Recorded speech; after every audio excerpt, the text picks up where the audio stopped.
We must always remember that the purpose of study is, at least in part, the fact that we do not have all the answers.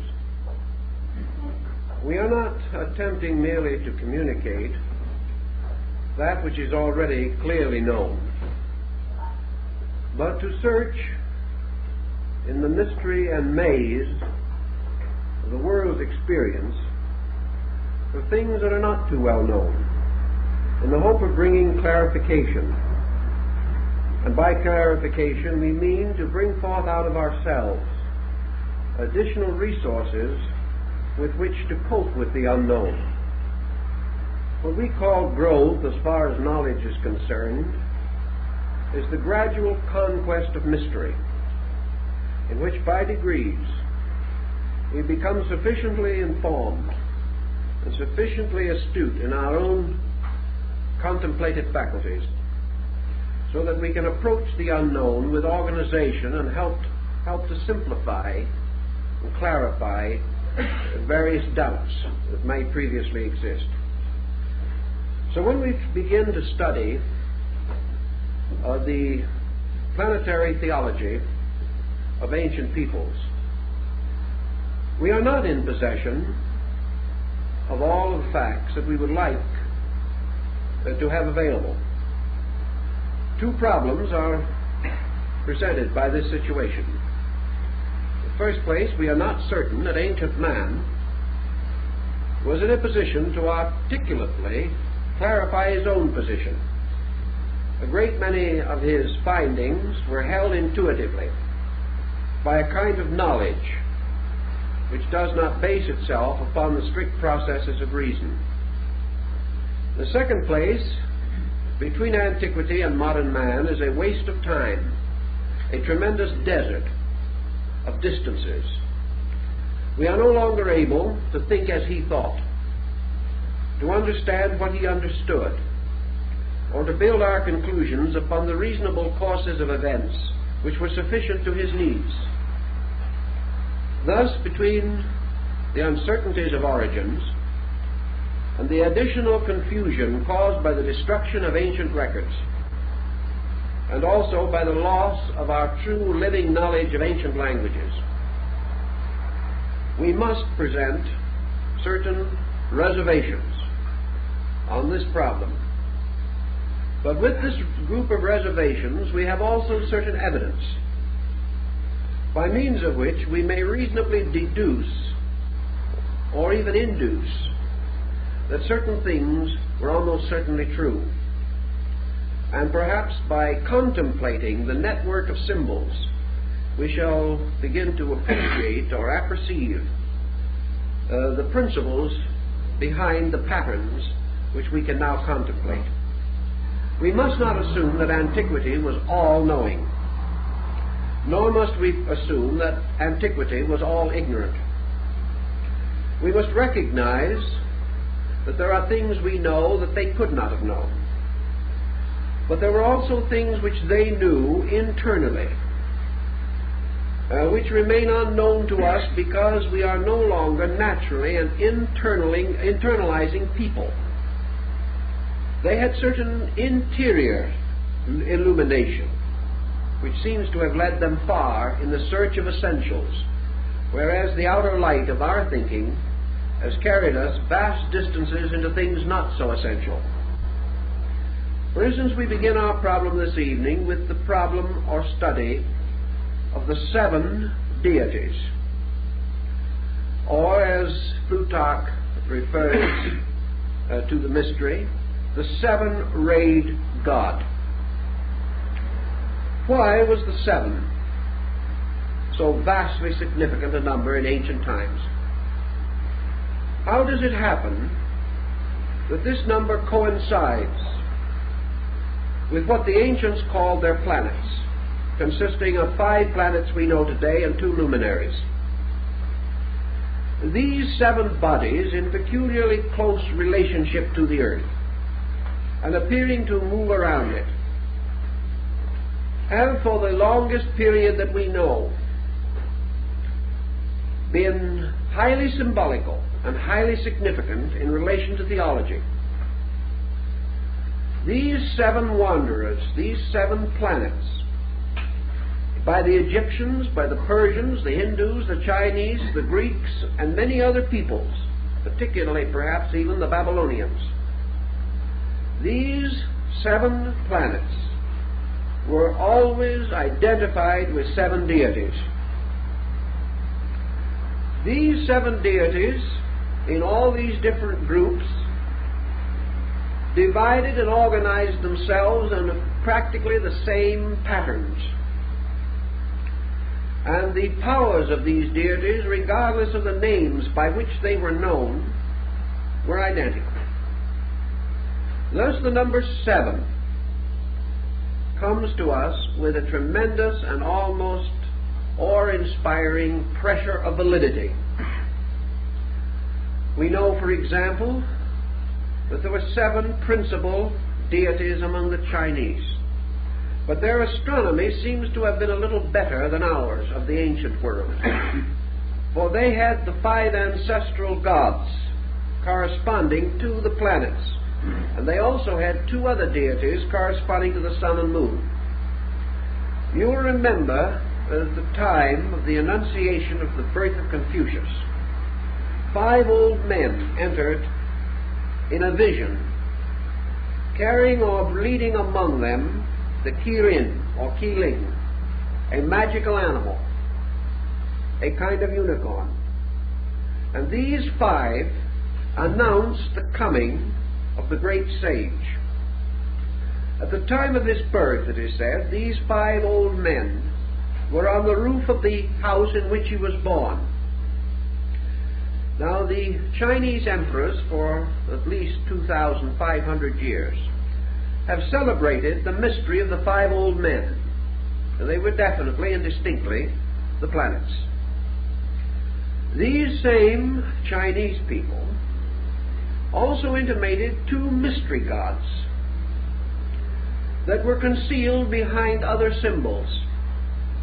Perhaps these mystery gods were the 2 planets that were later to be discovered, Uranus and Neptune, concealed beneath the symbolism of the sun and moon, which served temporarily to complete the septenary.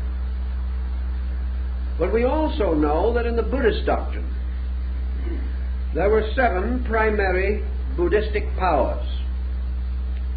These 7, the great eternal bodhisattvas, are never represented, however, in their fullness. We have only 5. Like the 5 old men of China, we have the mention of 7 Dhyana Buddhas, but we only have pictorial presentation of 5, arranged in the form of a hollow square with the 5th in the center. Now, the Greeks had the same subterfuge of using 5 and 2 in a very strange combination. Philo-Judaeus tells us that the 7 planetary gods were the vowels, or the 7 powers of sound. Is it not interesting, therefore, that we are still having trouble with our 7 vowels? We only recognize 5. And we have a funny old doggerel verse that has been used in school for a long time. The vowels are A, E, I, O, and U, sometimes W and Y. We've never been able to quite arrange this W-Y situation. We have, however, the 5 vowels that we know. Researchers, even in so conservative a field as Dr. Rhines, in his extrasensory perception research, follows the old belief that man has 7 senses, but we can only find 5. Again, 2 concealed. And we are told that these 2 concealed sensory perceptions relate to the extrasensory gamut, or perceptions that are as yet in potential, but not yet in potency, in the life of the average human being. Thus we have a series of strange 5s that fall short of 7. And this peculiar situation has continued even into the study of sacraments, where certain sacraments were for the laity and certain only for the priesthood. The ancient Kabbalah says that originally Moses wrote 7 books, of which 5 are the Pentateuch and the others are lost. The so-called 6th and 7th book of Moses that you can buy in paper bindings in some bookstores, this compound is a forgery, dating from the Middle Ages. But the 5 books of the law are said to have been only 5/7 of the original revelation. So this 5 again appears. And wherever this 5 appears, it has been tied to the planetary mystery. Now, if we wish to assume that the divine creative power was a septenary, let us consider for a moment what Pythagoras thought of the septenary. From the earliest studies of numerology, back in the classical period when folks really took it seriously, and at the time when it was applied directly to certain classic alphabets. And this is important because in ancient times men paginated and numeralized by means of letters, which we no longer do. Therefore pages were lettered instead of numbered, and every letter had its numerical equivalent, unvarying. We do not have this in English. But according to Pythagoras, the number 7 was the number of law. It was the number of the universe. It was the number of the gods and of the immutable principles which lie at the root of existence. Irenaeus tells us that one of the old Gnostic symbols of Christ showed the head of the Savior surrounded by a halo of 7 rays. These rays, assumedly, representing the 7 powers, the Messianic dispensation. We learn in the book of Revelation of 7 churches which are in Asia. And these, of course, carry very closely to the 7 chakras of the Tantric Vedantic system in India. And the moment we go into the problem of the 7 chakras, we come again into the 5-7 difficulty. Because our systems in Asia break up, and some systems insisting that there are only 5 of these centers, and the other systems representing 5 developed out of 7 and 2 in potential. So we come back to this strange number again. And this number constantly fights the struggle between the 5 planets and the 7 members of the solar system anciently known and recognized. On another level then, let us go back to our Egyptian religion, where we learn that Ptah, P-T-A-H, the potter of Memphis, the deity who fashioned the world upon a potter's wheel in the form of the egg of Seb, the great mother goose. By the way, a little tie-up to our fairy stories and our mother goose legends, because in several religions the world was created in the form of the egg of a mother goose. Rather curious. But folklore has stepped in and distorted these things almost beyond resemblance to the facts. But Ptah, who fashioned the world egg, similar to the world egg of the Greeks, which broke into the golden and silver hemispheres and gave birth to Castor and Pollux. But this egg, fashioned on the potter's wheel, was the work of the master builder, the master potter. And Ptah was the lord, governor, and presiding genius over the 7 Ammonian artificers. And these Ammonian artificers in Egypt were dwarfs, mysterious little beings represented glyphically as gnome-like figures, each of which held in its hand a bare knife, held in this kind of a position, upright knife. These were the knives with which the worlds were gouged out of space. And the 7 Ammonian artificers are said to have come out of the earth near the site of the Great Pyramid. They were the ancient ones, the formitors, the fashioners of things.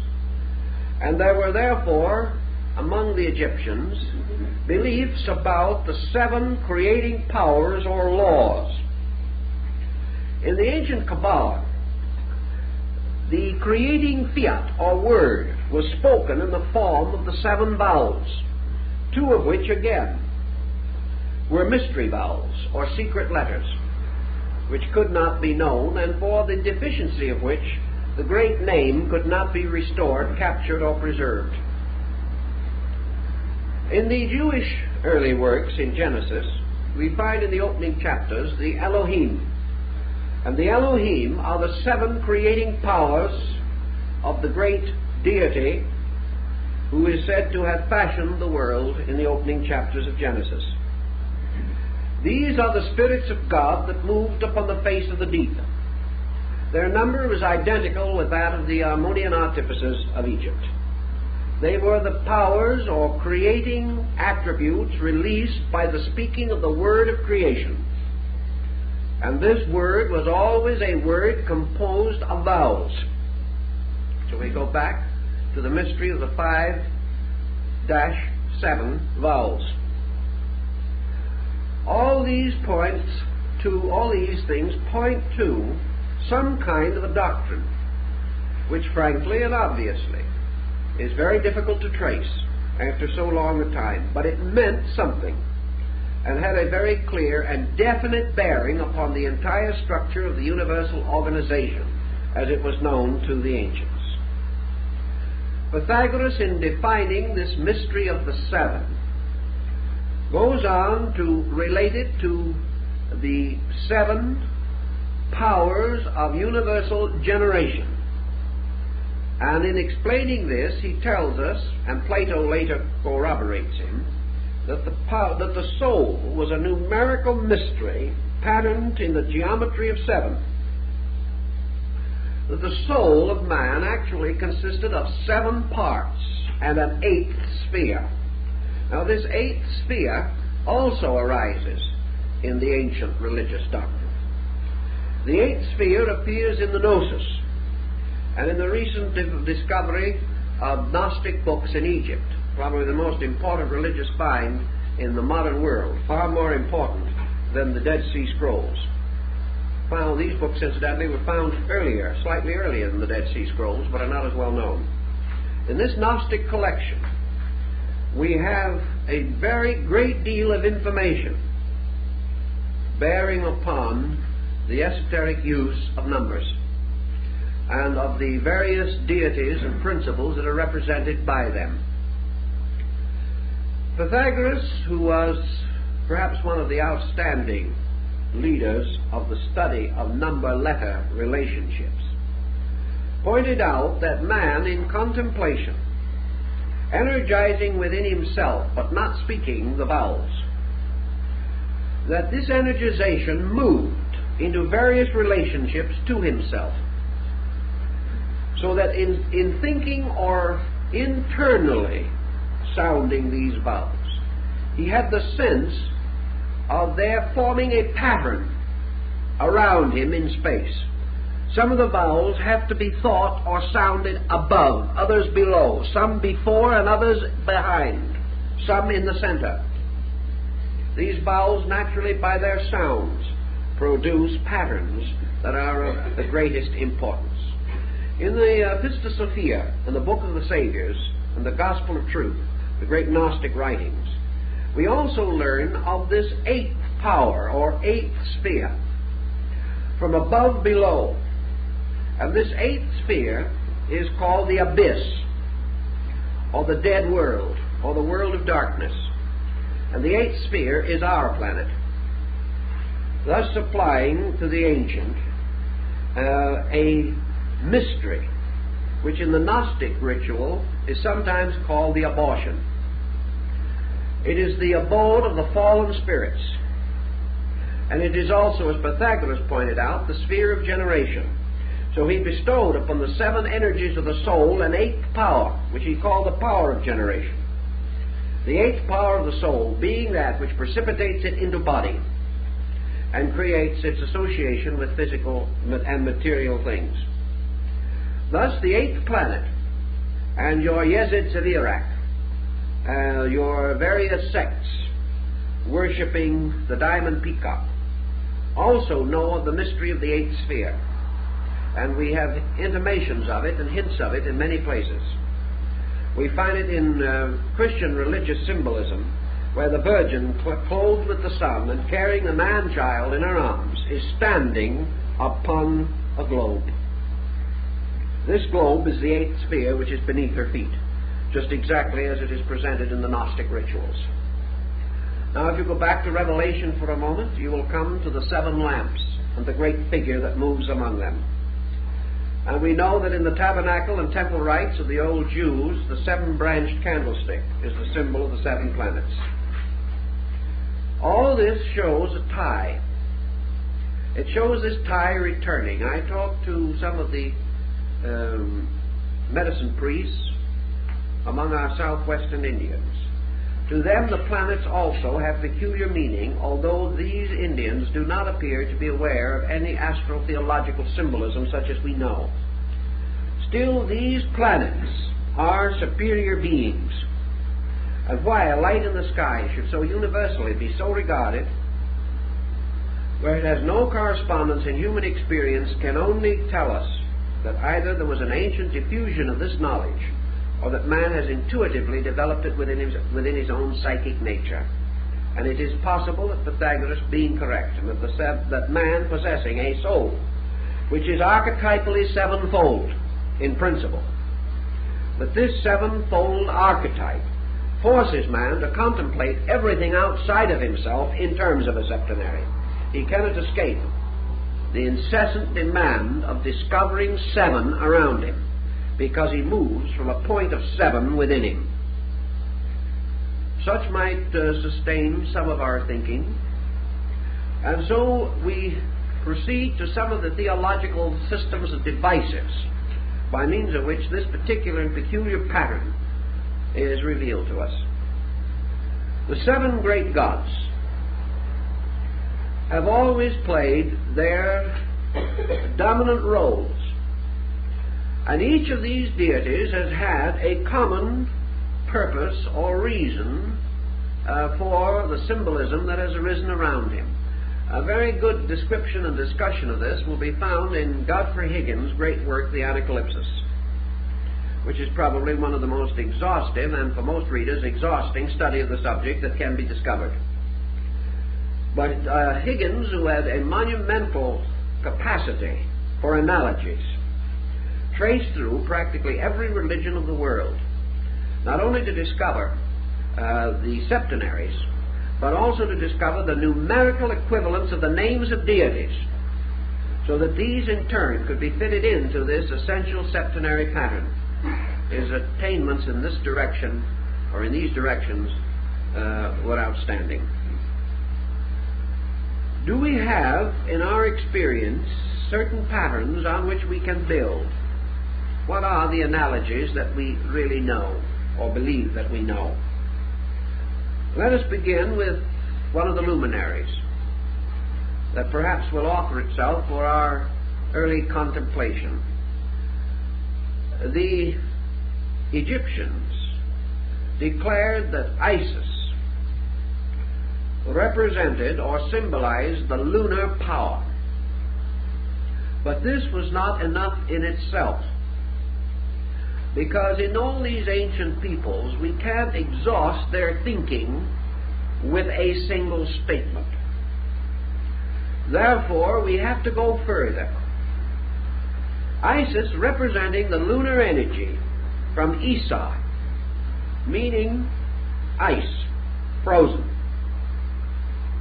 something held locked, crystallization. These terms might be applied to what we have often held to be the condition of things on the moon. But Isis, as the lunar mystery, represents the moon in the form of the generative impulse of the moon as mother, the moon as the source of fecundity, the lunar cycle, which is particularly preserved and was anciently religiously noted as being tied to the menstruation cycle, the cycle of fertility and of generation. Now, the moon, we know, has two phases or qualities which are particularly noticeable, namely that it increases and decreases in light, and that it is at sometimes full and at sometimes totally invisible. Also that it may appear as a crescent or as a partial sphere. So the Egyptians had two deities, the white and the black Hathor, to use in connection with the lunar phases. And the black and white Hathor governed or ruled the underworld. And the underworld, of course, now, for our thinking, is our eighth sphere, or the earth. This is the underworld of Plato, to which men come go not when they die, but come when they are born. For this is the purgatorial, the underworld, right here among us, as we are gradually coming to realize more clearly every day. Now, Isis has a sister whose symbol is called Nephthys, from which we have our word naphtha. Now, Isis has always as her symbol the empty throne of the sun god, and Nephthys has as her symbol a bowl, a hollow bowl.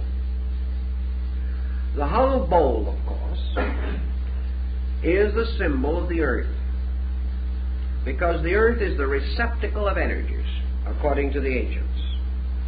It is the mysterious cup which catches the wine of the Eucharist, or the wine of life.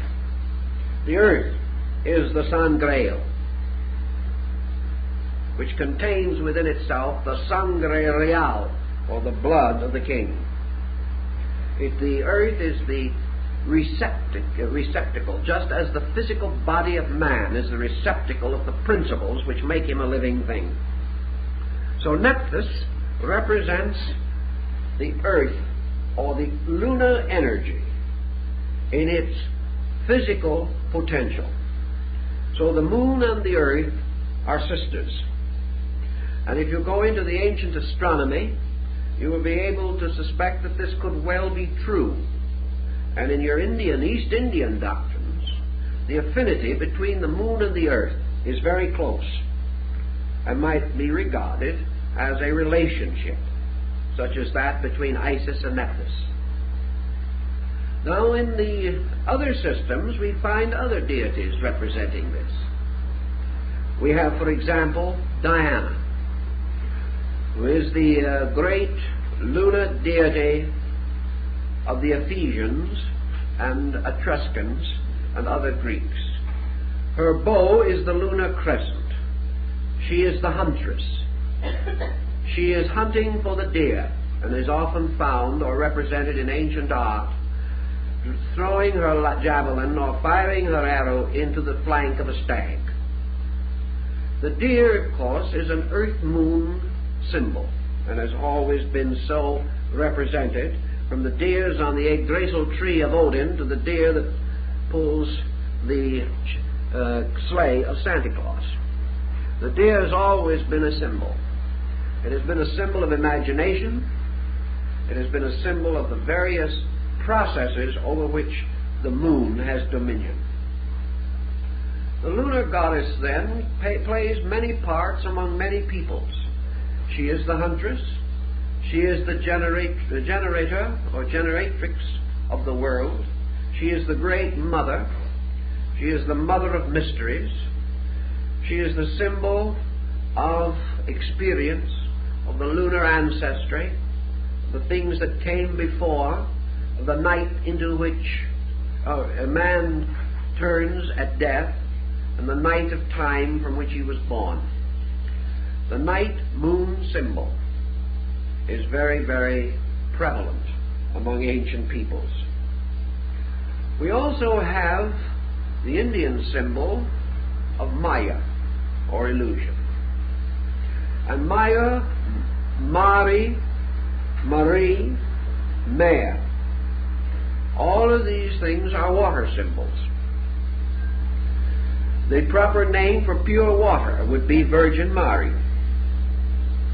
Maya is illusion, represented in India usually by the reflection of objects upon the surface of water.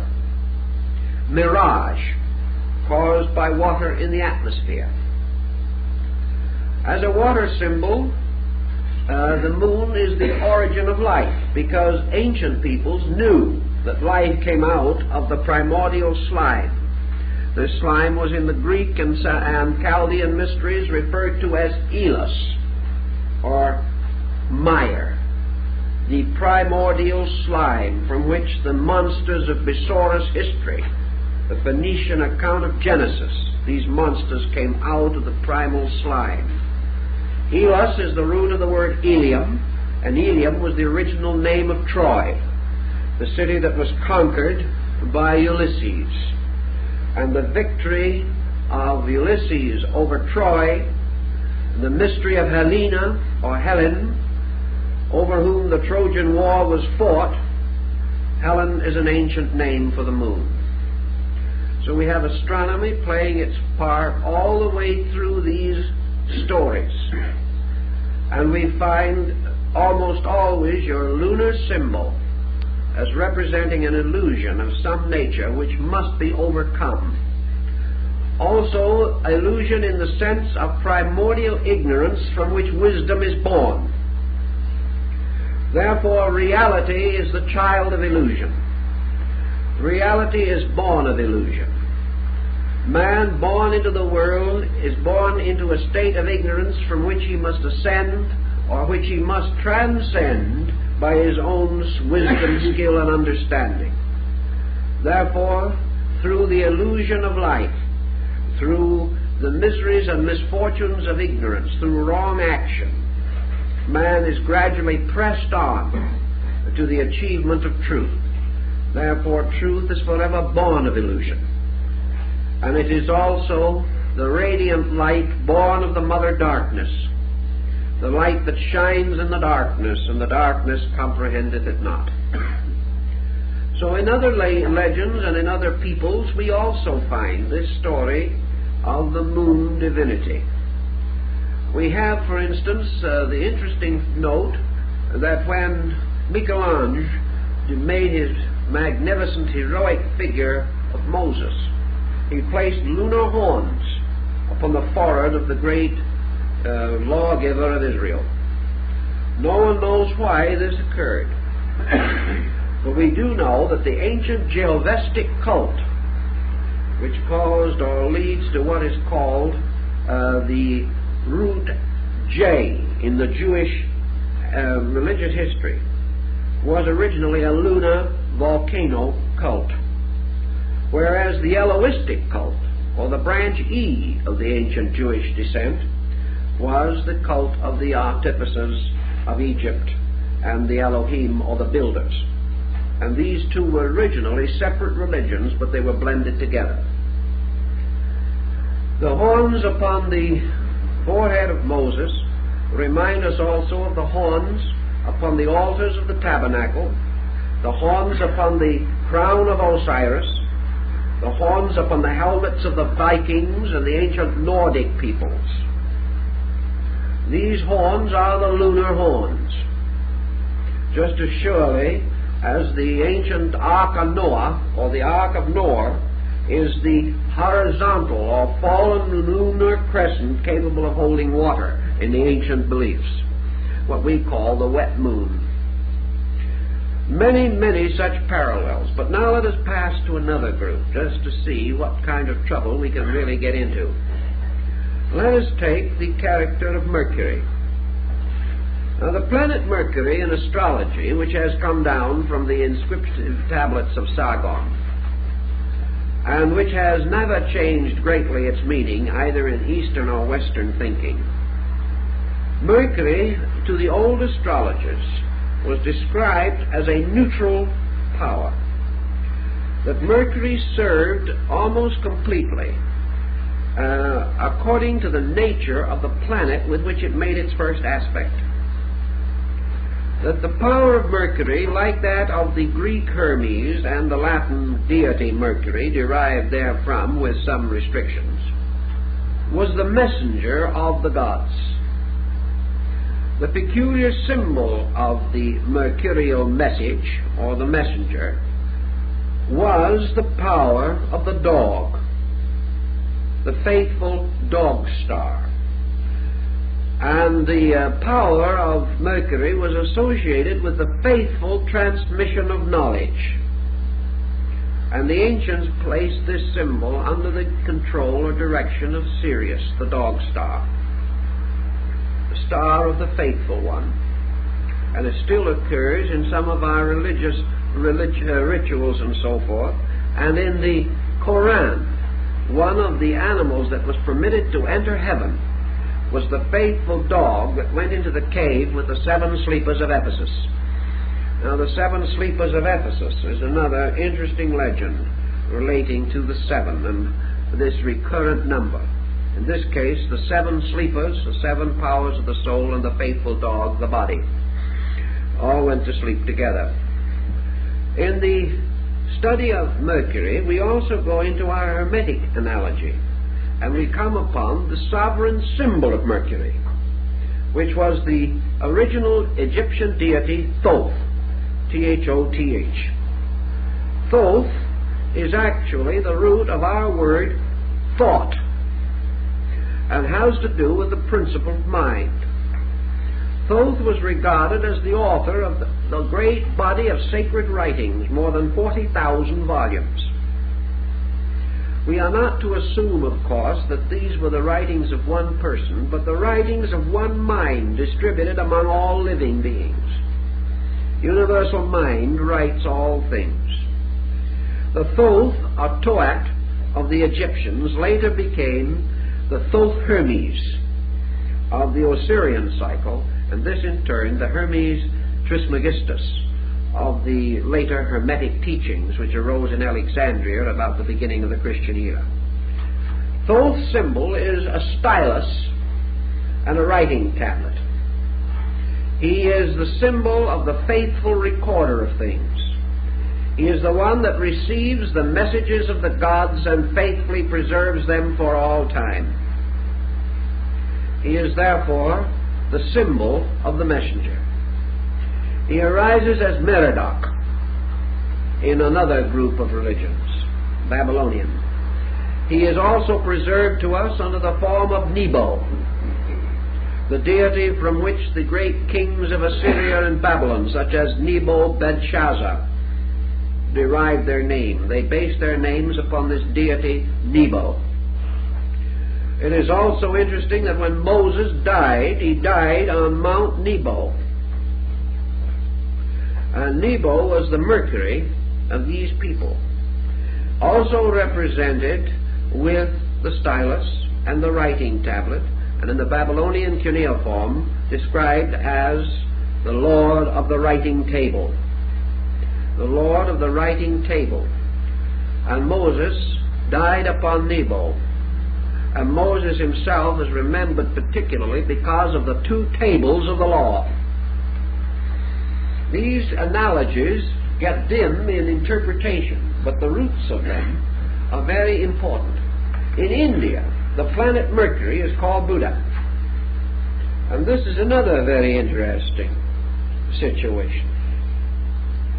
Mercury is also associated with the day Wednesday in the Nordic mysteries, associated with Odin or Wotan.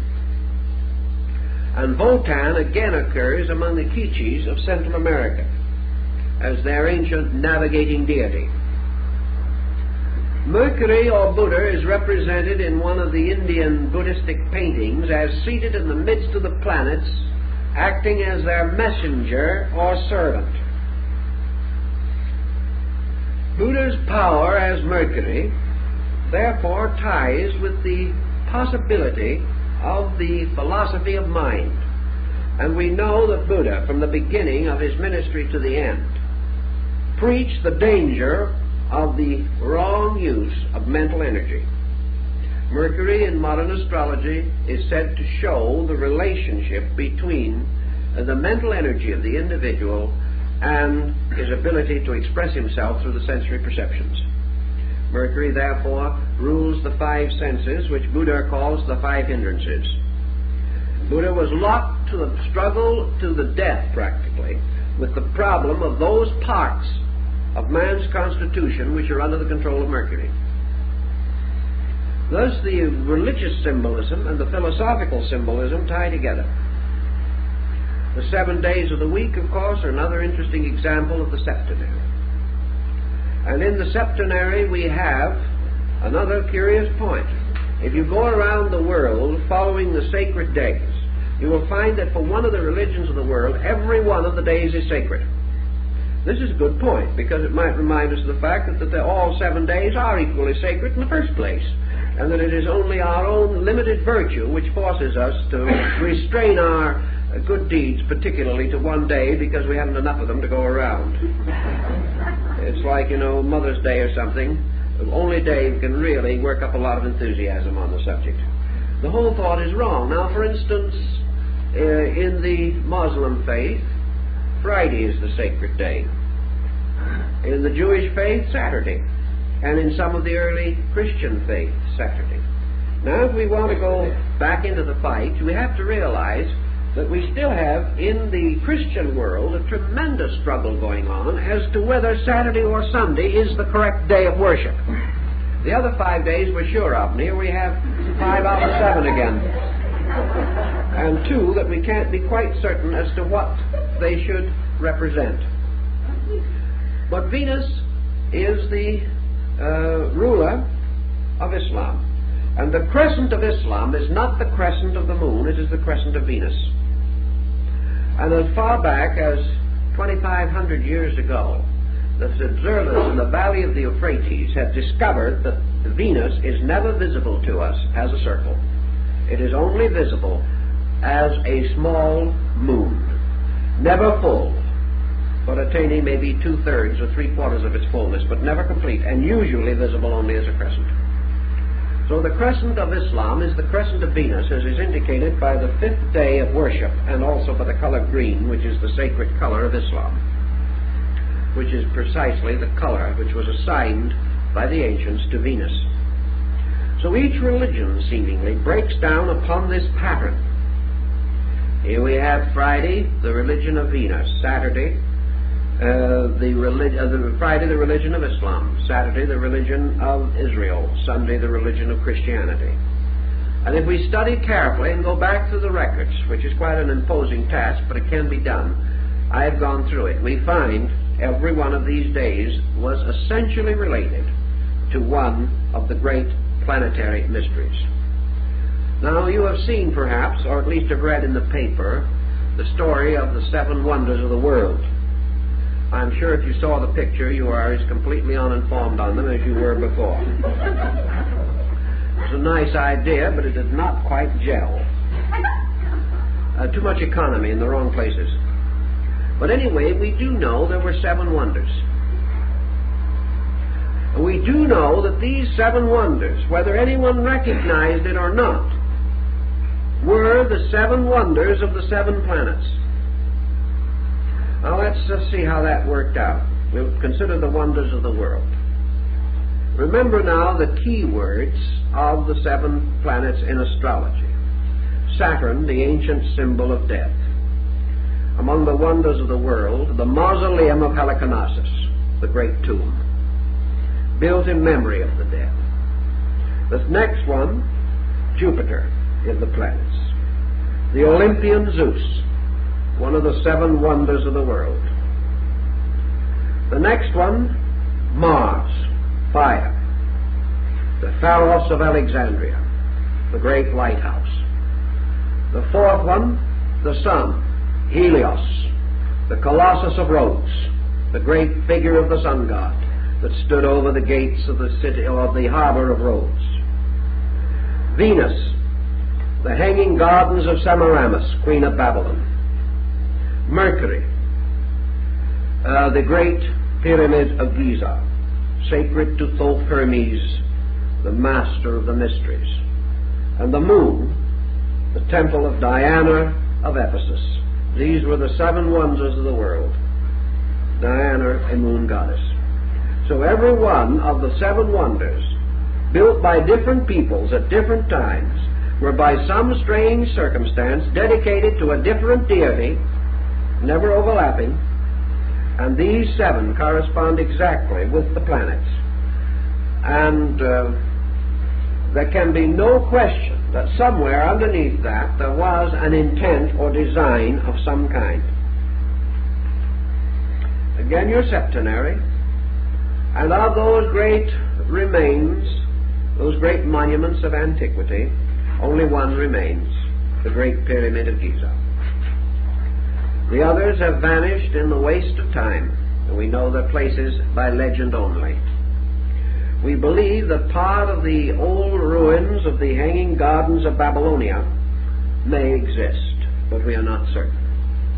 So here again we have what were called the pentacles, or the magical devices of the great creative septenary. And it would seem to me that developing of this idea might have been very interesting in connection with this motion picture that I mentioned, because it would show an ancient knowledge of astronomy and would also have revealed the mysterious fact that these various nations and peoples of different beliefs and of no great friendliness among themselves had all united to adore the seven powers of the soul. And each had chosen a different one.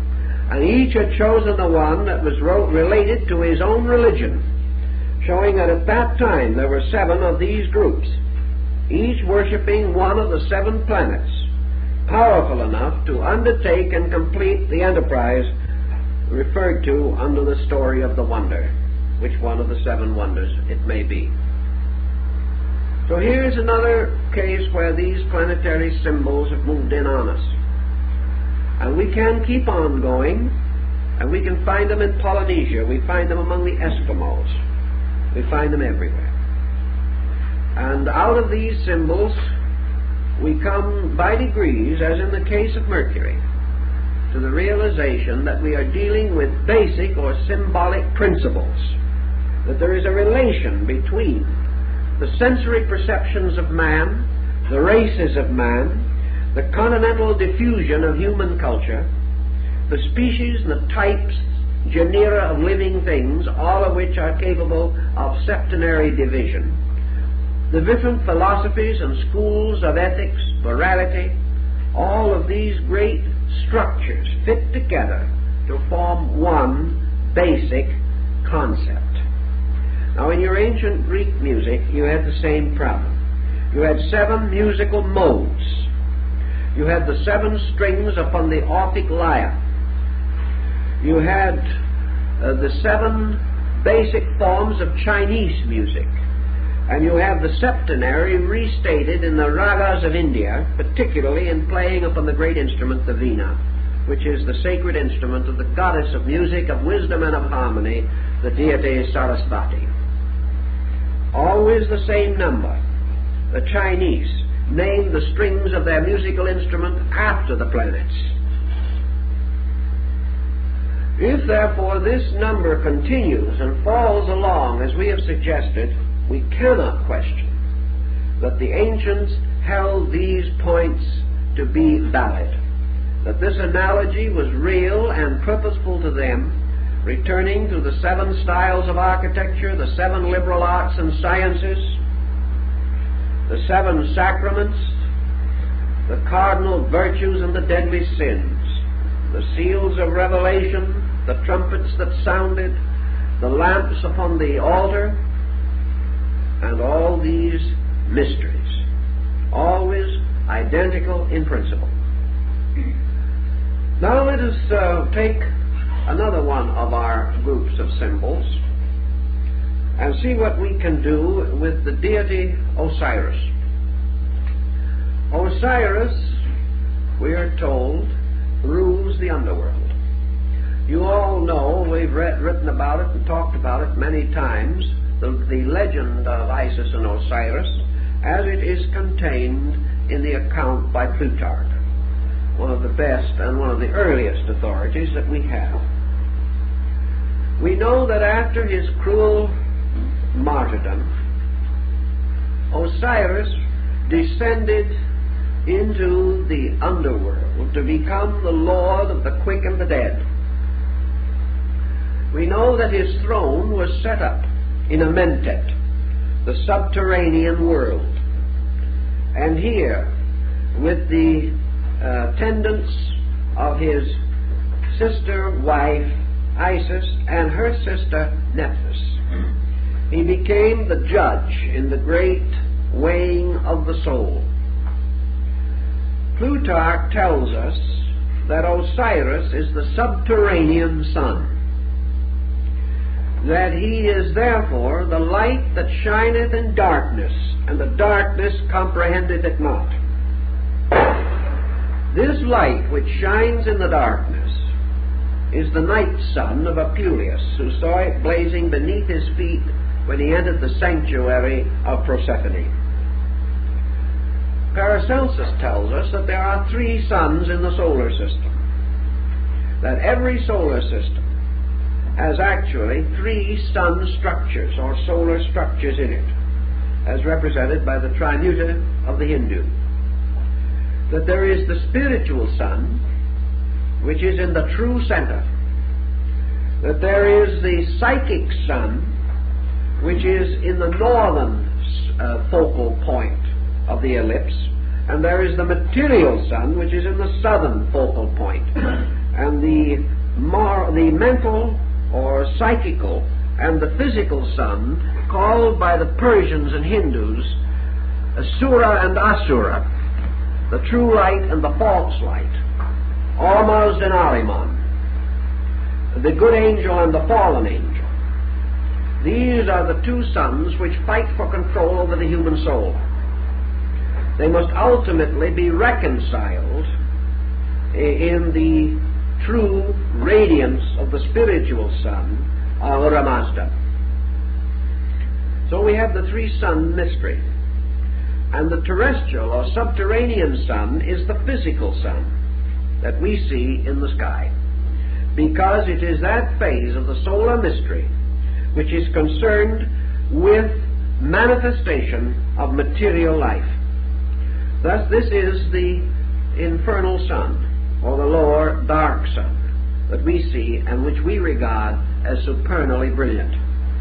But this is the sun which feeds only body, but concealed behind it is the psychic sun which feeds souls, and ultimately the spiritual sun which feeds all things.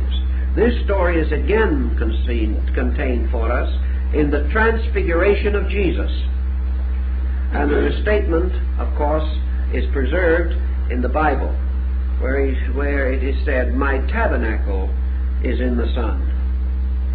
This mystery of the sun and the solar rite comes down to us in the Osiris cycle. For Osiris is the light of the underworld.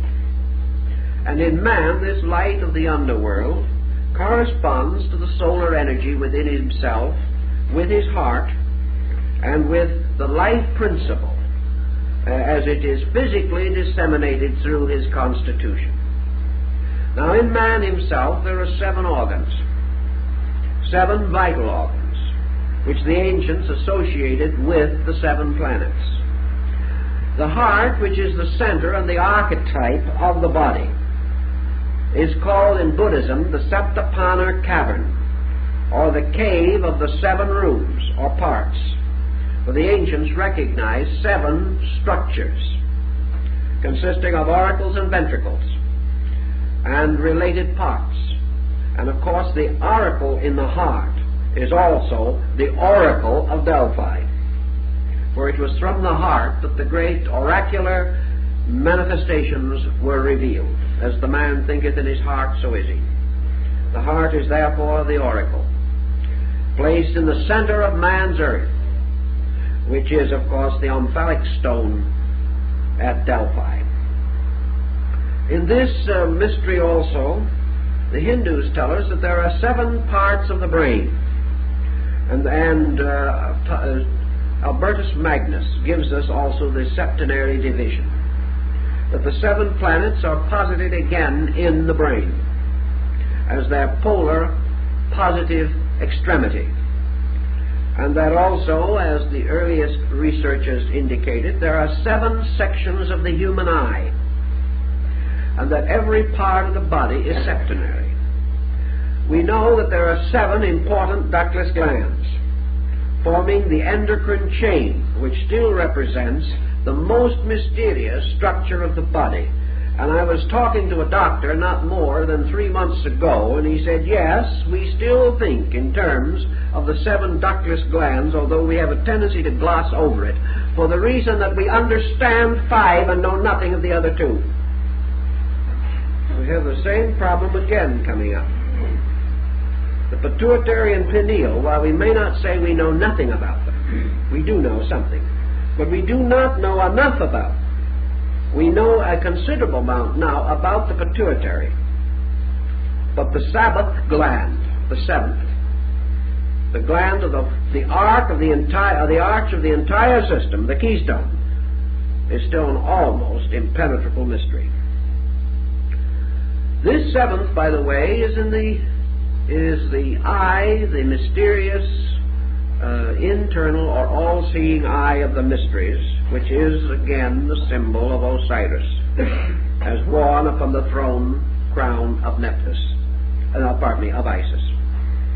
So these problems come back in great mystery to us.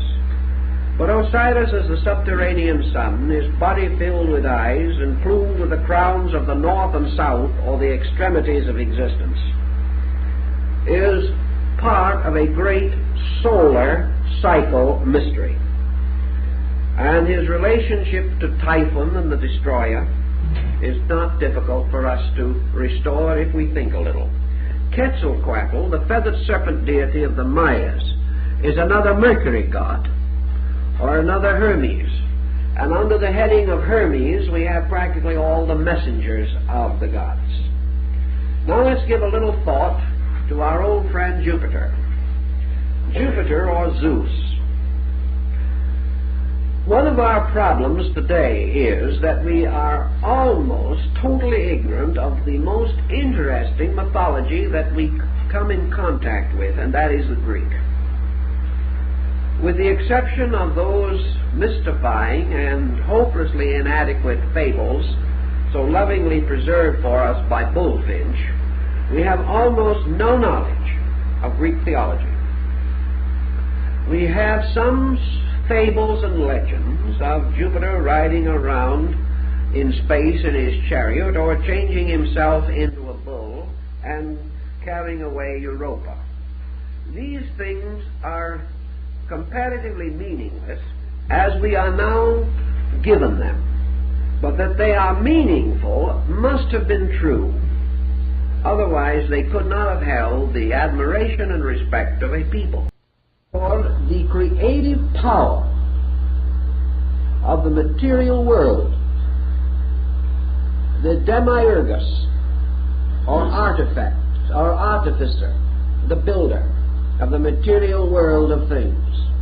Zeus is divided into 2 other deities, Zeus Poseidon and Zeus Hades. Both Poseidon and Hades, the water and underworld deities, are aspects of Zeus, or belong to his order. Therefore, the Greeks tell us there was a celestial Zeus, the one sitting in the heaven with the thunderbolt. There was an aqueous, or terrestrial Zeus, Poseidon, lord of the seas. And there was an infernal Zeus, Hades, keeper of the underworld. And these 3 were the aspects of the mundane creating power. And these 3 aspects give us the 3 objective worlds in which we exist. Zeus, therefore, in man psychologically corresponds in many ways to the rational ego.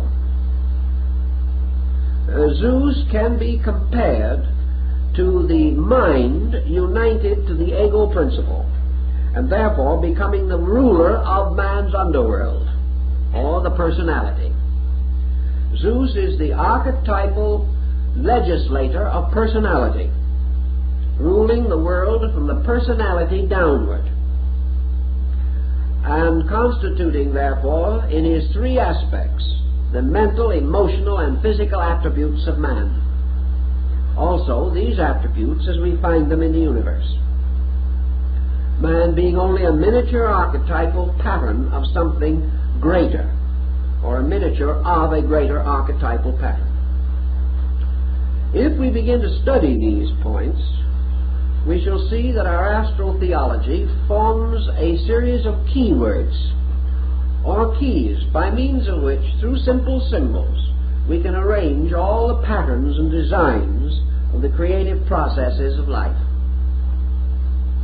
Now, if we go back to the early legends, for example, we discover that Zeus, representing the third created power, the power of the material world, was required or forced to overcome the titanic forces. Now, in Greek mythology, there was a group called the Titans. And the Titans are the ones who stole Dionysus, or Zagreus, the son of Zeus, took him out into the fields of space, killed him, boiled his body, and ate the flesh. And when this occurred, Zeus, becoming aware of the smell of the fire in which they were cooking the body of his son, turned his attention, his one eye, which, like the eye of Wotan, was the eye that saw all, turned this eye upon the Titans in chaos, perceived their crime, and launched his thunderbolt upon them, in which he destroyed the 12 primordial forces. He then took the ashes of these forces, containing within these ashes the burned blood of his own son, and from these ashes formed the bodies of mankind. Therefore, man contained within himself the 12 titanic principles and the blood of Bacchus, the blood of the atonement. For the wine of the Eucharist is the blood of Bacchus Dionysus, the god of the vine, represented usually bearing the vine or grape wound staff surmounted by the pine cone, which of course was the symbol of the endocrine chain, with the pineal or pine cone gland at the upper end. Dionysus, therefore, becomes the blood of the god in man, and the sacraments and ceremonies relating to this are part of the Greek mystery of the Eucharist. Now, in this situation, the Titans, astrologically and astro-theologically, represent the primordial power of the 12 constellations. They were the Titans. They represented the great field of space in which a solar system is to be fashioned. The Titans, luring Dionysus out into the mystery of space, slew and devoured him. Or the power of the constellations devoured the light of the sun god, the progeny, the projected sun power. The solar mystery then slew with its rays, the thunderbolts, the titanic power, and fashioned from the constellations the body of man. And we have what? The little cut-up man on the almanac front, with a fish under each foot, and a lamb over his head, and a twin on each arm, and a crab on his chest. Really a most disfigured creature, but still highly symbolical. This was the old-fashioned zodiacal being, whose body was composed of the zodiac, and whose soul is derived from the blood of Dionysus, the only begotten of the creating power. We have another group of symbols rising in the legend of Castor and Pollux. We are told, for instance, in the primordial Greek myth, as is preserved for us in the Theogony of Hesiod, the great creating or creation myth, which almost everyone interested in these subjects should read Hesiod. We are told that in the beginning there was the eternal power, the eternal being, undimensioned, unlimited, and that within this power were two root principles, the Pythagorean duality in unity. And these two powers were called ether and chaos. Ether was of the nature of love, and chaos was of the nature of place, unorganized. motion of ether upon chaos, or of love upon place, caused ether, which was eros, the principle of love, or life, or energy, moving upon the mystery of space, caused the whirling of space. Here we have the same principle with the Nordic mystery of the frost giants and the fire giants on the edges of the great cliff of Ginnungagap, and throwing their flames and hoarfrost into the abyss, they united and fashioned out of fire and frost the whirling form of Ymir, the primordial place giant. In the Greek system, the struggle of ether against chaos caused motion. This motion ultimately became a great cyclic motion, or a curved continuum, that turning upon itself formed ultimately the great field of the world egg. In due course of time, the world egg burst open.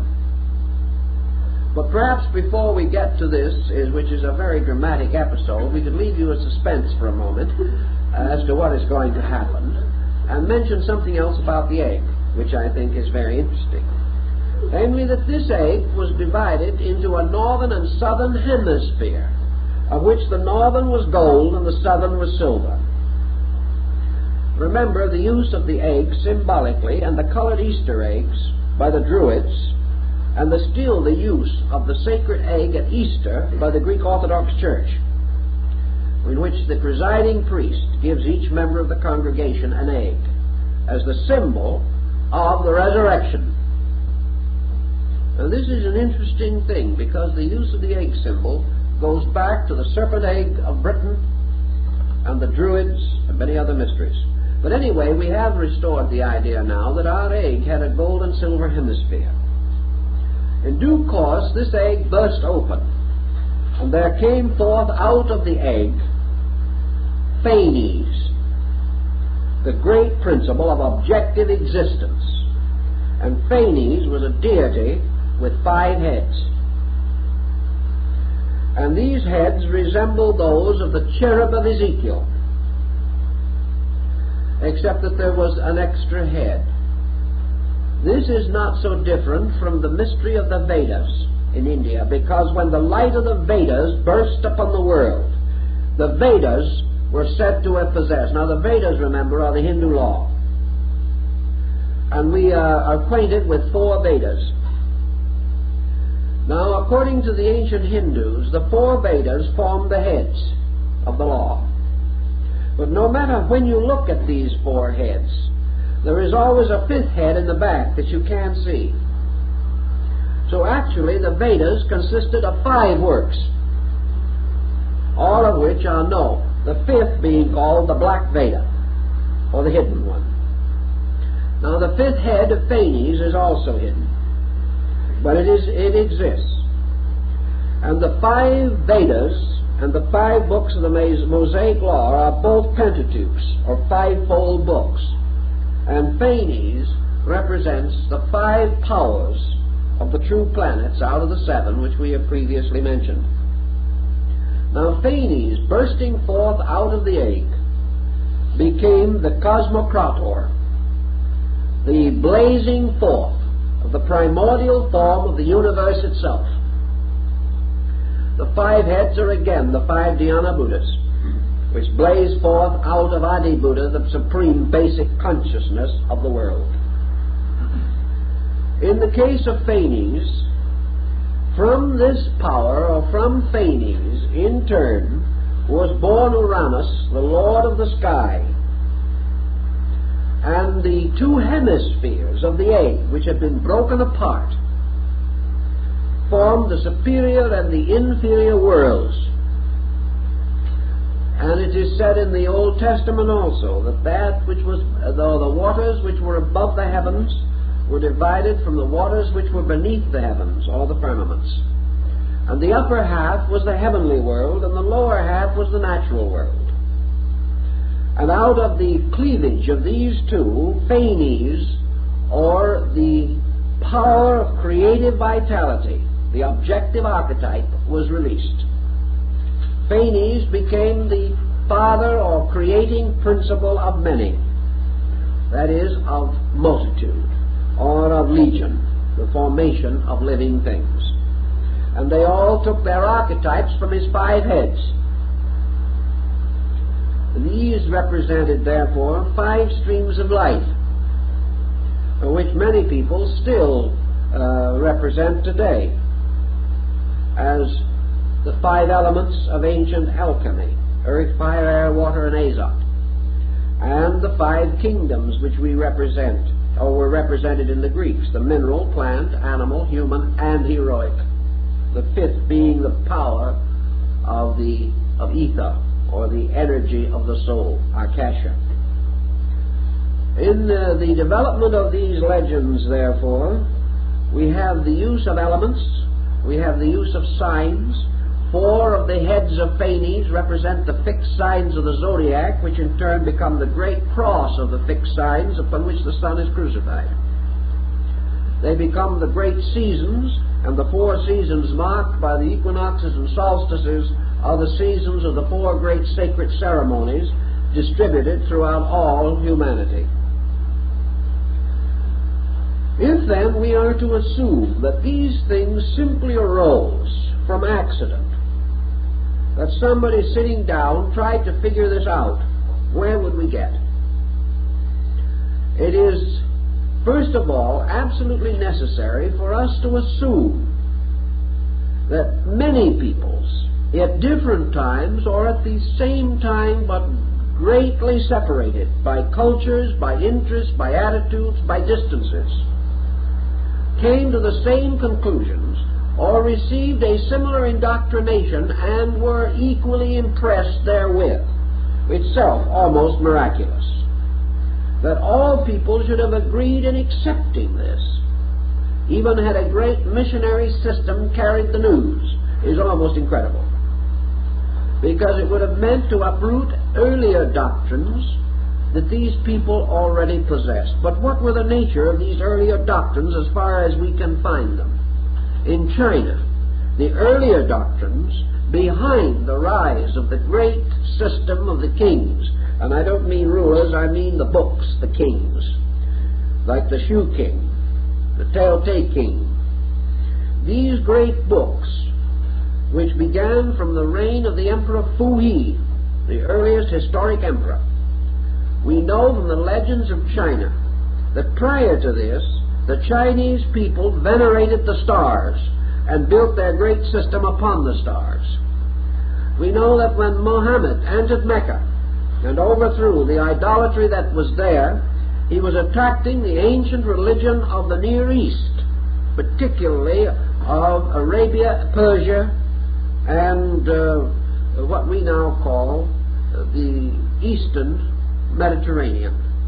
And this religion was Sabianism, the worship of the stars. We know that the earliest faiths that we have of Egypt indicate that they were preceded by an astronomical cult. We know this was true in the valley of the Euphrates.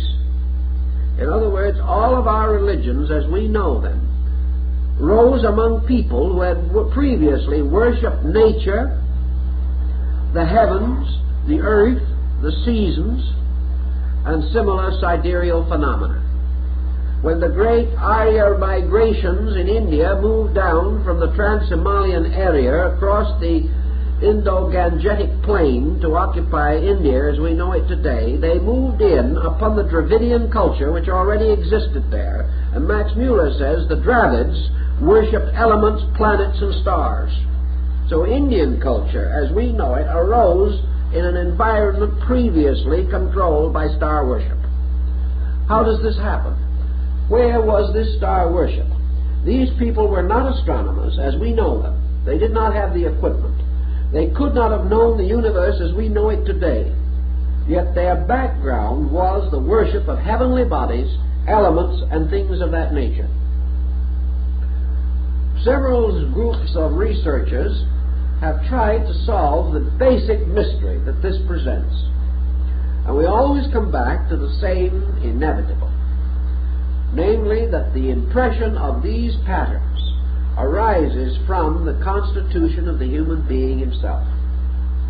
Therefore, within the psychic field of man, as Paracelsus so broadly hints, there must be a concept according to the number 12, the mysterious dodecahedron, or 12-faced symmetrical solid, which to Pythagoras was the symbol of the universe. This has to exist as an archetypal energy symbol within the human being, the ultimate recognition that all things that happen within 12, or within a 12-fold diffusion of potential. And that this 12-fold diffusion of potential, the eternal space, has as its symbol, space equals 12. Now, how it equals 12, our own intuitive nature may not tell us. But when man thinks space, or man experiences space, he receives the instinctive impulse of 12. 12, therefore, is the absolute symbol of potential in number, and was so accepted by the Pythagoreans. Potential is that which rests forever in abscondita, or within itself, invisible, unknown, unchanging. And space, eternity, being, unconditioned, must archetypally, psychologically, be signified by 12. The motion of potential into potency, the emergence of things, causes the 12 powers to burst forth into the form of a septenary. And one of the greatest mysteries of ancient Hindu mathematics was the possibility of dividing the 7 creative gods equally into the 12 creative powers without a remainder. And that was a fine mathematical problem, and it was solved. It is possible that 7 can be distributed evenly through 12, and at the same time neither the 12 nor the 7 fractionalized in any way. This was one of the old calculations of the Hindus. I've seen the calculation made. It can be done. But by this means, therefore, 12 eternally moving into 7 causes a septenary, no two parts of which are the same. Therefore, no one of the septenary contains the same relations of the 12 elements, nor all of them. Thus we have 7 basic potencies, or powers, which are the objectifications of the 12 potentials.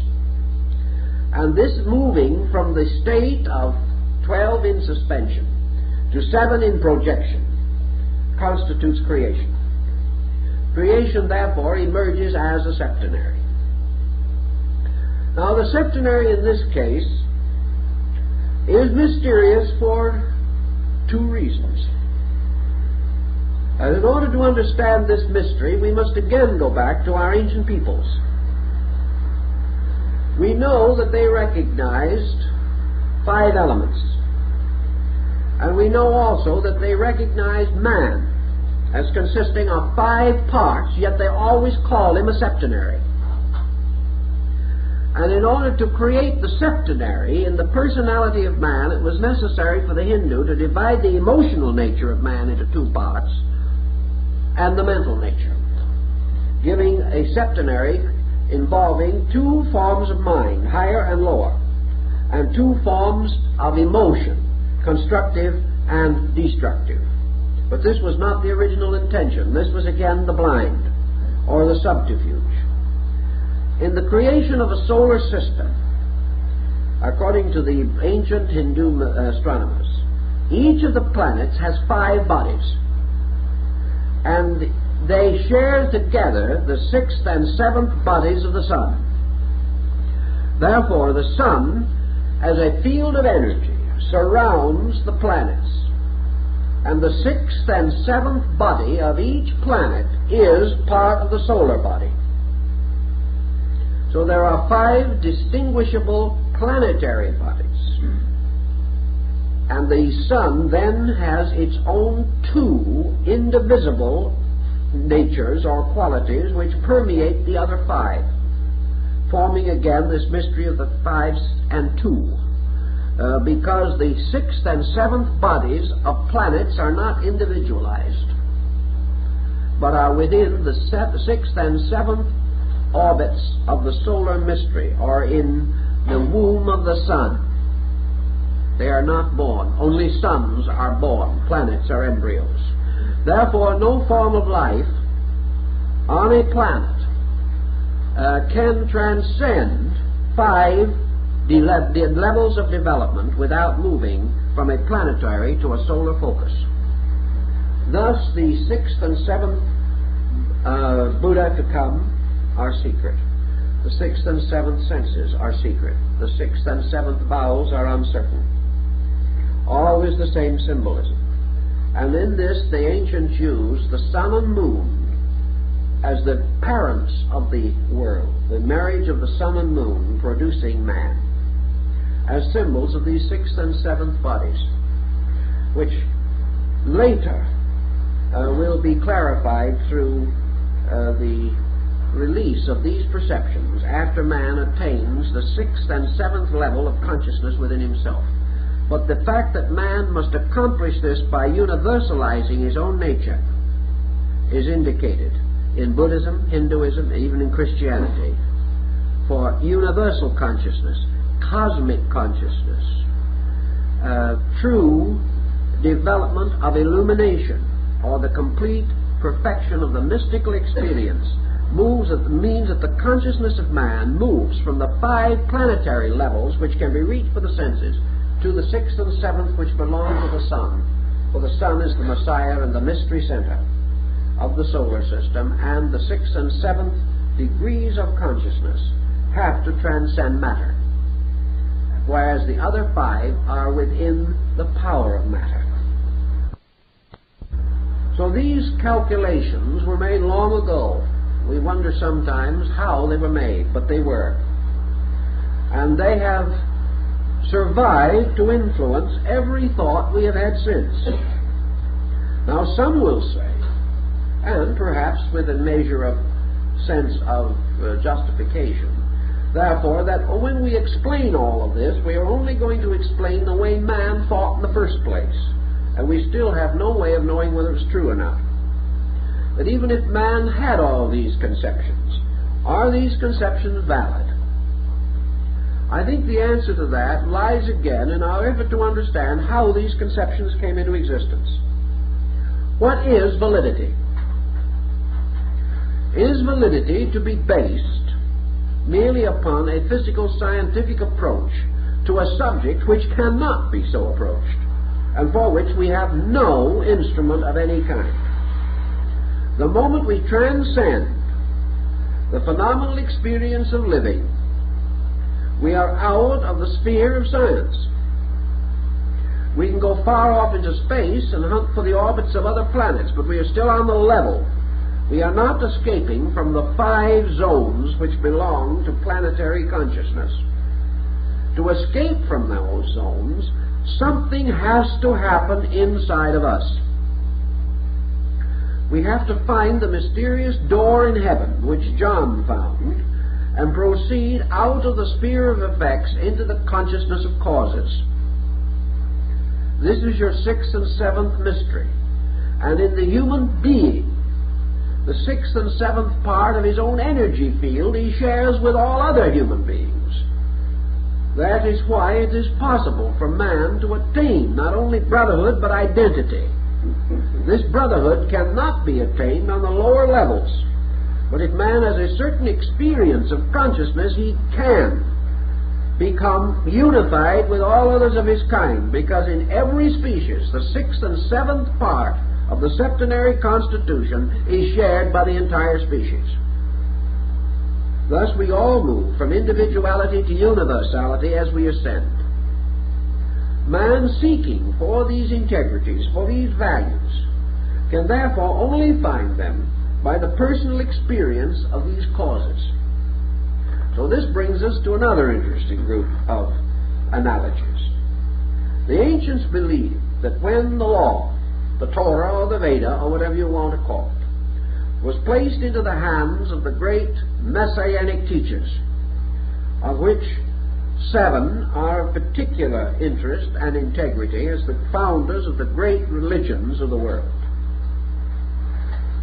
that these powers not only fashioned the bodies and structures of these religions, but as one of the old Rosicrucian adepts symbolized in an ancient work that he did, he represented this mystery by by 2 interlaced triangles in the form of a 6-pointed star with a dot in the center. In each case, he placed one of the planets in the center and the other 6 in the circumference points. And changing the center one each time, he found that with 7 he could bring all of the planets once to the center, and then he would have a circumference, and in no 2 cases would the circumference be exactly the same, because a different one would be in the center. This, he said, was the ancient arrangement or order of the astro-mystical theology of the ancient religious systems. In antiquity, they did not have religions as we know them today divided into 4 or 5 great name groups. Religion in those ancient times consisted in the veneration of certain deities, and many peoples, not even speaking the same languages or knowing each other at all, worshiped the same deities. But altogether, there were approximately 7 of these major religious motions. Each of these religious motions, like the 7 wonders of the world, had a different core point. It was moving on a different member of this septenary body. I was mentioning this but long ago when someone pointed out, but Life magazine says there are not 7 great religions, there were only 5. And they gave 5. What about the other 2? Well, that's an interesting point. There were more. But again, the 6th and 7th religious power has not been given strictly to religions. It has been given to all of them in common. There are 2 powers which they share in common. In the development, however, of a simple symbolic septenary of planets, we do have what appear to be 7, but 2 are luminaries in disguise. In the development of the old system, these religions each served one of these deities in a peculiar way. And each of these deities represented one of the basic aspects of consciousness. The religions, therefore, actually formed, as in the legend of Jacob's ladder, a ladder of values. For each religion was like a chakra in the great Kundali system of the meditating deity who fashioned the world. Religions, like races, were specializations of the soul powers of man, and these specializations were septenarial, so that there were 7 great houses of God with certain esoteric disciplines and rites and symbols and allegories and legends peculiar to them. And these religions arose within racial structure and within national distribution. The whole thing was mathematically fitted together. Frank Higgins, Masonic writer, working about 35 years ago, took the globe of the planet and he began to study this problem of the 6-pointed star with a dot in the center. And he placed this star within the interior of a globe, with the upper and lower points coinciding with the poles. He then whirled this star, so to say, within this globe, causing the other 4 points of the six-pointed star to make lines around the globe at the points where they actually touched the surface, the inner surface of the globe. And he considered these points degrees of latitude. He then went on and continued his studies by dropping lines from various parts of the earth to the core and to the opposite side, always keeping the original form of the six-pointed star. As a result of that, he came up with a very interesting discovery, that the great religious centers of the world all fall geographically almost exactly on the spots indicated by this division and this placing of the six-pointed star within the globe. In other words, if you drop a line from one of the great centers, like the Great Pyramid, right straight through the earth, you go through another center, world famous as a religious institution. You go through these systems, and he made a very careful study of it and came to some extraordinary conclusions. That the entire distribution of man's worship has been mathematically correct in terms of the earth on which he lived, which is not remarkable when we realize that whoever built the pyramid, not less than 4,000 years B.C., was able to orient that building at that time to the 11th decimal point. We could hardly do it today without a great deal of calculation. Anyone who could do that must have had a profound knowledge of something, particularly of the art of construction and building and of mathematics and astronomy. So these people had some basic concept of these things. Now the old peoples, the wise peoples of long ago, have another answer to this problem. Namely that in a very remote time, say the Hindus, there descended upon this earth the rishis, or the great ones. That they were the immortal sages, that they had grown up and become wise and perfect in ages of culture and civilization long before the creation of man, or perhaps even the creation of the solar system. That they were the products of great previous evolutionary cycles, and that they were the ones who placed these first findings at the disposal of man. Therefore that man did not discover them, he was given them. And that gradually these ancient ones departed and left man to the continuance of the knowledge which they had bestowed. That is an ancient Indian belief, East India. There is also the story that the ones responsible for these achievements of man were essentially the lunar ancestors, or the Pitris, and that they belonged to the previous cycle of life prior to the creation of the earth, which was while the moon was a live world. And that from these distant and remarkable sources this knowledge came. We say this is legend, but we are still confronted with the problem of how were these things discovered. And why is it that with thousands of years of work we have been unable to disprove them with all that we claim to know? And that step by step, as we move forward, we go back to Plato, back to Pythagoras, and back to these ancient calculations. We have our choices. We can psychologically say that these ancient ones, the rishis and the sages, represent the potential of our own superconscious. We can say that before man developed his own sensory institution, which we call personal consciousness, while man was still without an objective integration such as we know, that he was still not ignorant, because the preconscious, or that which came before the objectification of his present intellect, contained so much more that his present consciousness is capable of estimating. Man's consciousness, like the little nursery rhyme, sort of came out of the everywhere into the here. And it knew much more when it was everywhere than it does now.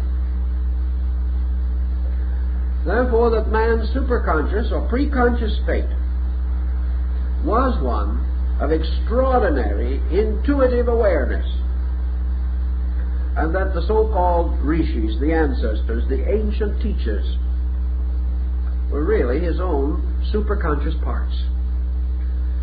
And that while he was still without intensive physical integration, these internal resources were available to him.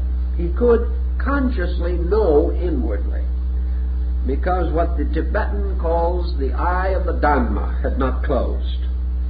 We had not locked inner vision. Now, assuming psychologically for a moment the possibility of this line of thinking, let's see what has since happened. For the last several thousand years, man has gradually been developing a colossal neurosis. And this neurosis, as anyone realizes who thinks about it, is an abnormal situation arising from false thinking, false standards of value, and misuse of energy. All these things together add up to make the trouble. This neurosis places man under such a pressure of objective intellectualism that he can't even keep quiet. His mind has become a tumbling ground for whimsies. He is full of notions and opinions and very few actual dynamic facts. Let us assume, therefore, that this great objectification of man, in which his internal moved outward to meet the pressure of environment, has developed a kind of mask, a persona, in which he has built a wall of defense around himself, and behind this wall he has passed into a state of intensive frustration and neurosis. Thus, by degrees, the very faculties which should have saved him, should have assisted him to master the world, have turned upon him and destroyed him by their own false use. As a consequence, he is now restricted almost completely to a traditional descent of knowledge passed on from one person to another, or to a series of scientific discoveries which can never escape the three dimensions. He has lost this power of knowing the ancestor, of communing with the rishis or the saints. He cannot talk with the gods. He is not of that race in which the gods, as mentioned in Genesis, walked in the garden in the cool of the evening. The trouble is, the evening now of man is not cool. It is a tempestuous world in which subtle things have very little possibility of expression.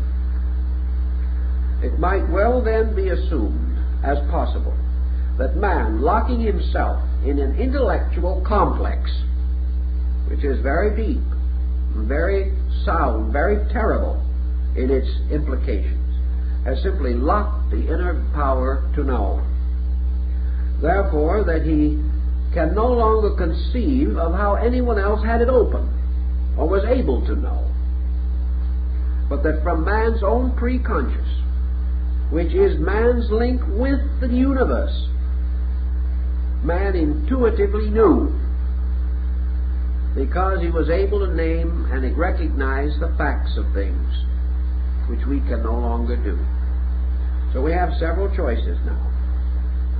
Either that man, in his ingenuity, was able to make these objective analogies and disseminate them in one way or another throughout the world, and that man, perhaps having a kind of mind not so different from the mind of any other man, that all men might have come to the same conclusions even though they had no contact, and that in a certain degree of the rise of a culture, its people always come to identical findings.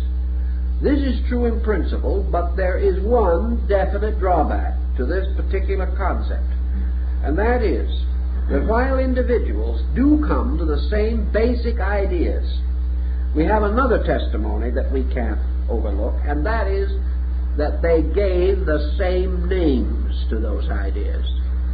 And this brings it a little too close to a coincidence for pleasure. We cannot assume that man, by this method of common learning or common induction, would come to such absolute detailed similarity. He might come to the same general idea, but he would clothe it differently. Now there's another point in connection with that. We know that mythology has been clothed differently because of longitude and latitude, and that peoples with different religions and in different lands and in different distributions of climate have used different symbols for their religions throughout history. Therefore, if they lived as the Nordic people did in a very severe climate, their doctrines took on the severity of that country, whereas those living in tropical or temperate zones had much less stress in their ancient religious symbols and legends. Yet regardless of zone, regardless of climate, regardless of all other factors, the beliefs of these principal cosmological factors were never changed or modified by climate or anything else. Also, there is a very interesting situation in which the astronomical phenomena of the earth, seen from different points, differs. And yet, the symbolism which has developed by these different people is the same and has not been deflected by these historical, astronomical, sidereal differences. So we have to go even deeper than this to find the answer. And the only answer that we seem to be able to locate is that man's solar system is a cell, it is a structure, it is a witness to law.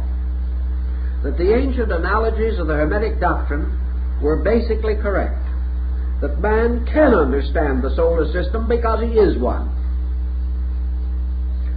And that the solar system can be experienced by human consciousness because man's consciousness is a miniature of it.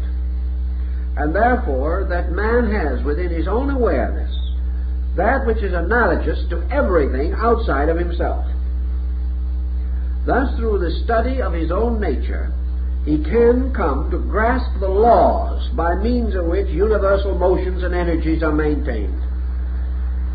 Thus, he can experience a structure vaster than himself because the pattern is identical. The difference is quantitative, but the qualitative factor is the same. And Pythagoras pointed out in his mathematical studies that when quantities differ sufficiently, we suspect the difference of qualities, but this is not true. But that quantitative differences obscure qualitative identities. But actually, qualitative identity always exists. Thus man, by extrasensory perception as we call it today, or by intuitive knowledge, possessed prior to the obscuration of consciousness by sensory development, might have been able to archetypally know all things and name them according to their true natures. Then when he finally went to sleep in objectivity, these subjective things passed backward into a kind of dream state. Then your religious mysteries and your great mystical institutions and your ancient ceremonial rites came into existence, and they were rites of dreams. They were created to artificially force man away from the objective focal awareness to which he had become addicted. The ancient priesthoods worked with trances. They even used narcotic drugs. As the American Indian mystic did, they used fumigations, and a very common device among ancient people, fasting. by means of which the sugar content in the brain was reduced, causing the tendency to psychic phenomena. But all of these things that were done, like the reveries of the psychological analysis, were disciplined efforts set up by religion and philosophy to release the preconscious state of man's knowing through initiation, through ceremonies and rites, so that man could again attain the availability of the true knowing locked behind false knowing. If such could be conceived to be the case, I think we would then understand this archetypal system and recognize that our so-called astral theology is simply a shorthand system, a system of symbols, by means of which the individual, by using symbols for ideas, can mathematically and geometrically restore the basic formulas of existence. And he has warmed these formulas beyond mathematics by bestowing upon them not only number, but moral, emotional, mental, and ethical dimension, conveniently doing this by creating divine beings to symbolize number. These beings are gods in the Greek and other pantheons, the great orders of divinities of ancient worship, which are actually symbols of living mathematical focal points, endowed with the qualities of those points as well as the quantity or mathematical distribution of pattern, on the basis that the ancients maintained, namely that every mathematical formula was also a moral structure, a living thing, not merely a dead pattern. All this type of thinking might give us a clue to the archetypal astronomy and how it has affected our religions and why it cannot apparently be removed from religion, and how religion has continued to build on it even though it has ignored it, and continues to preserve it even though it might preach against it. And so, denying these things in many instances, religious and philosophical systems continue to use them, never for a moment intending to stop using them, because the pattern, the circumstance requires this formula, although we do not like to acknowledge where it came from. So out of these considerations, perhaps, we'll get ourselves ready for some more heavy weather next week.